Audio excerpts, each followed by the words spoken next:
Selamat pagi. Ke Angso Duo membeli ubi. Ubi dimasak, dibagi-bagi. Izinkan saya menyampaikan materi, semoga berkenan di hati. Bapak Ibu sekalian, Apit di lingkungan Inspektorat Provinsi Jambi, senang sekali pada hari ini saya dapat kesempatan untuk bertemu dengan Bapak dan Ibu sekalian di link Zoom ini terkait dalam hal untuk melakukan penyuluhan anti korupsi bagi Bapak Ibu sekalian. Dalam waktu 10 sampai 15 menit ke depan, saya akan memaparkan apa itu yang namanya korupsi, apa-apa saja dampak yang diakibatkan oleh korupsi itu sendiri, dan biaya-biaya apa saja sih yang timbul akibat dari dilakukannya korupsi tersebut.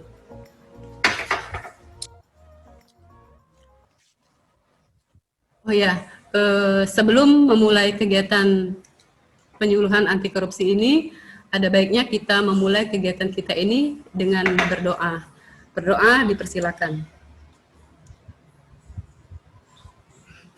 Berdoa selesai.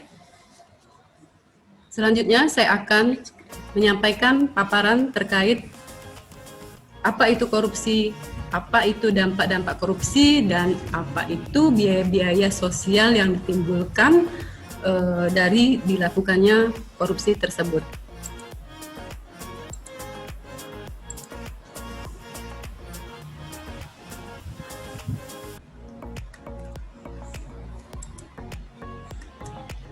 Sebelum memulai pemaparan, saya akan uji kemampuan sebentar ya Bapak Ibu, uji kemampuan Bapak Ibu terkait pengertian korupsi, terkait yang seperti saya sebutkan tadi di awal. Saya ingin tahu pengetahuan kita tentang korupsi, dampak, dan biaya sosial yang ditimbulkan oleh korupsi tersebut. Bapak Ibu dapat langsung klik login ke link yang saya tampilkan.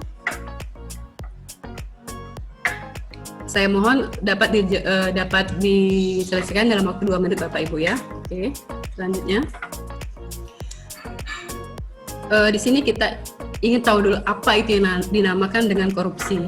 Ada berbagai definisi korupsi, tetapi di sini saya akan menampilkan definisi korupsi menurut Undang-Undang Korupsi kita, yaitu di sini dikatakan korupsi adalah perbuatan melawan hukum, perbuatan memperkaya diri sendiri atau orang lain atau korporasi, dan kegiatan menyalahgunakan kewenangan, kesempatan, atau sarana yang ada padanya karena jabatan atau kedudukan, di mana seluruh kegiatan yang tadi saya sebutkan itu dapat menyebabkan kerugian keuangan negara atau perekonomian negara.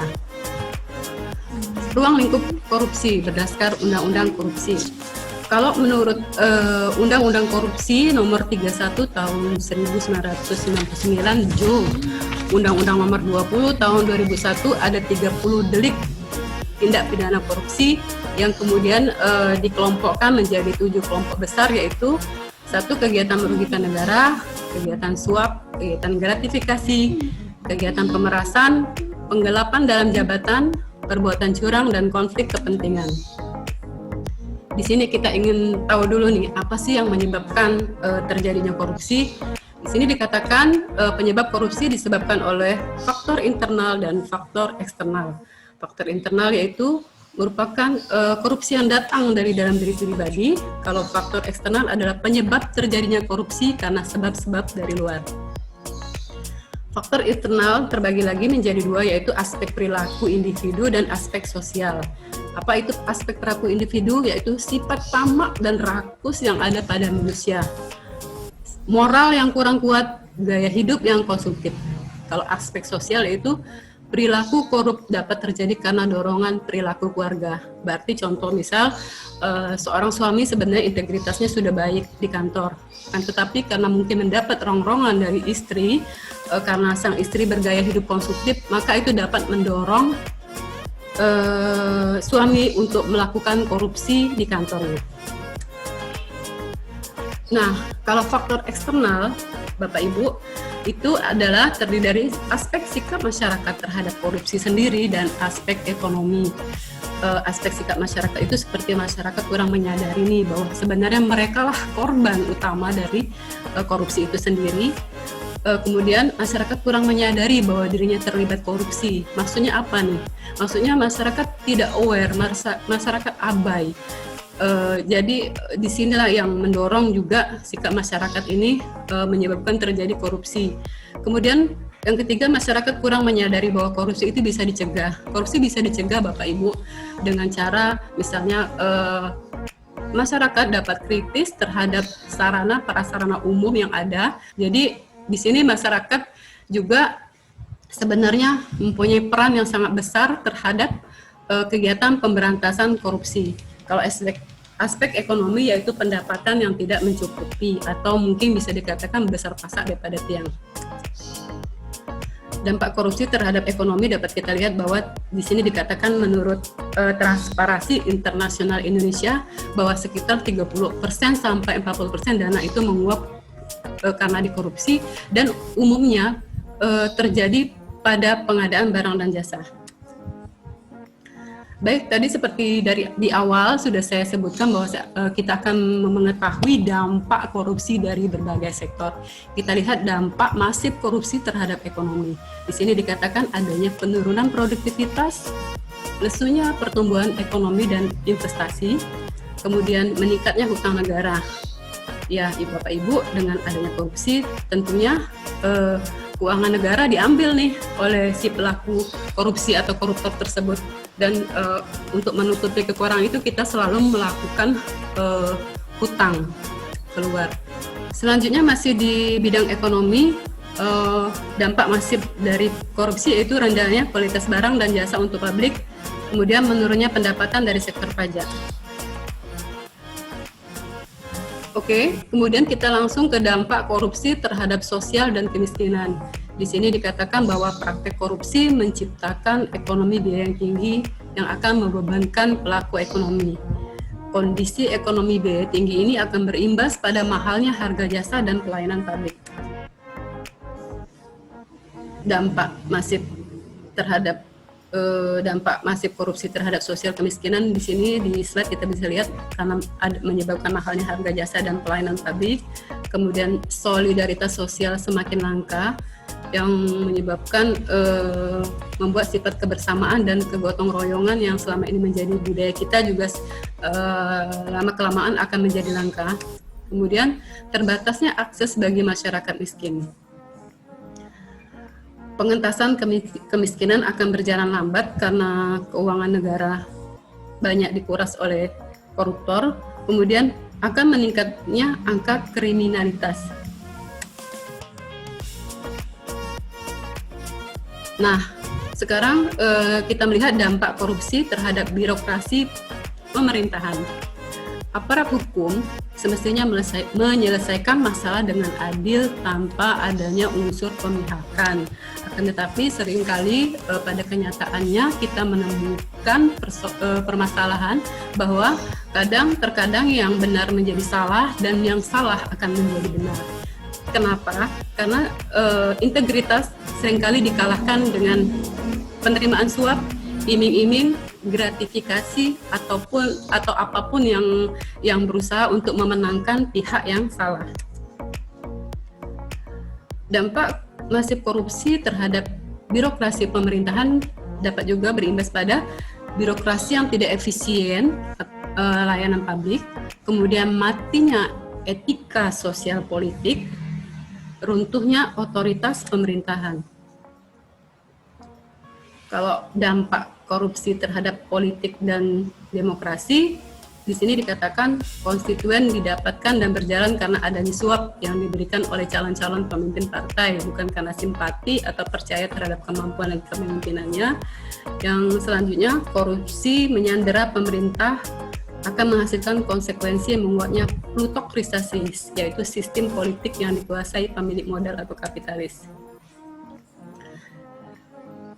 Oke, di sini kita lihat gambar bahwa dampak masif korupsi terhadap politik dan demokrasi yaitu akan menyebabkan munculnya kepemimpinan yang korup, Bapak Ibu, membuatnya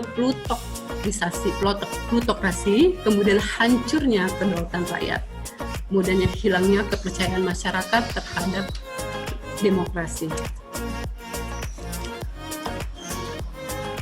Kita beralih ke dampak korupsi terhadap penegakan hukum. Dampak korupsi yang menghambat berjalannya fungsi pemerintahan sebagai pengampu kebijakan negara, diantaranya menghambat peran negara dalam pengaturan alokasi dan menghambat negara melakukan pemerataan akses dan aset. Di sini kita lihat bahwa dampak masif korupsi terhadap penegakan hukum itu dapat menyebabkan korupsi menghambat peran negara dalam pengaturan alokasi, kemudian korupsi menghambat negara melakukan pemerataan akses dan aset. Selanjutnya korupsi juga akan memperlemah peran pemerintah dalam menjaga stabilitas ekonomi dan politik. Masih di bidang hukum, yaitu dampak masif korupsi yaitu hilangnya kepercayaan rakyat terhadap lembaga negara.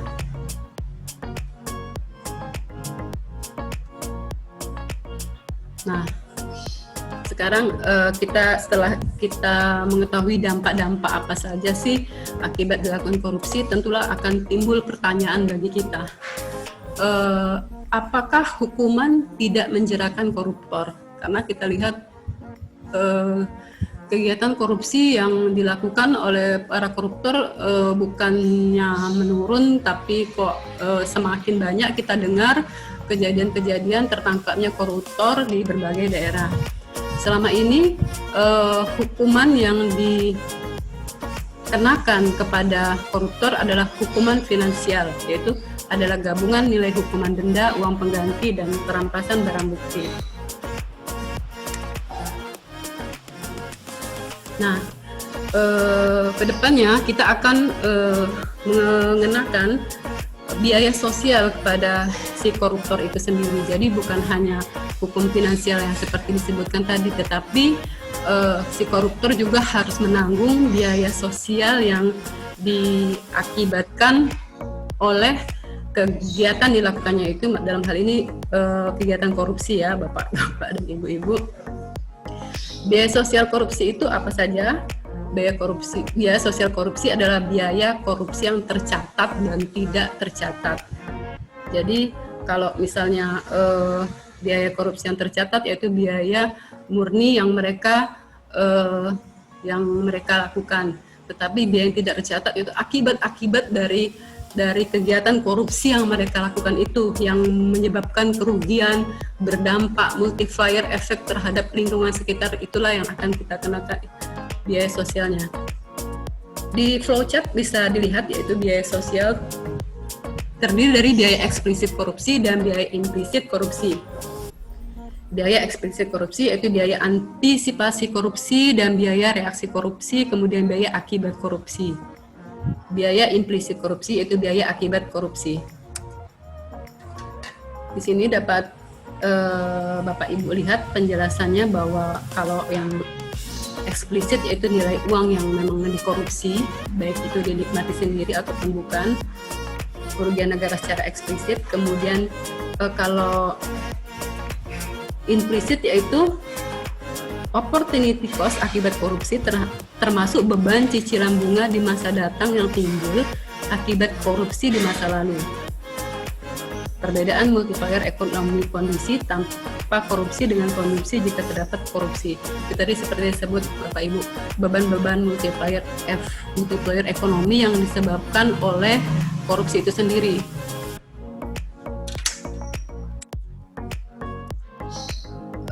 Baik.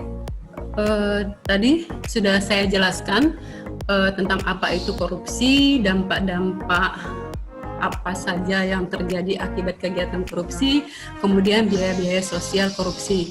Wah, ternyata si kegiatan korupsi yang dilakukan oleh koruptor itu sangat merugikan kita ya Bapak Ibu, terutama bagi masyarakat, bagi kita itu.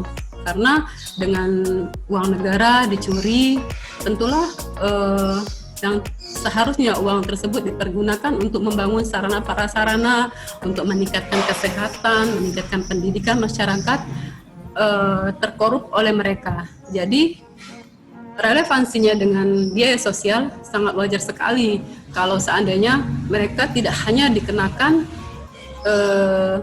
kerugian biaya eksplisit saja, biaya sosial eksplisit saja, tetapi koruptor juga harus dikenakan dengan biaya akibat mereka melakukan korupsi. Di akhir saya tampilkan link post test bagi Bapak Ibu untuk mohon diisi. Selanjutnya juga saya akan menampilkan link evaluasi penilaian Bapak Ibu terhadap pemaparan saya. Nah, setelah mendengarkan penjelasan tadi, bagaimana Bapak Ibu? Semoga itu dapat menambah semangat kita untuk lebih bersemangat lagi dalam memberantas kegiatan korupsi. Kita tentunya ingin bangsa Indonesia bebas dari korupsi. Tentunya kita ingin Provinsi Jambi yang kita cintai ini bebas dari korupsi. Akhir kata, saya mengucapkan terima kasih. Mohon maaf, saya menyadari bahwa masih banyak kekurangan dari pemaparan kali ini. Selanjutnya, saya berharap kita dapat bertemu lagi di link Zoom berikutnya, di penyuluhan saya berikutnya. Terima kasih Bapak Ibu. Saya akhiri penyuluhan ini dengan mengucapkan terima kasih dan wassalamualaikum warahmatullahi wabarakatuh.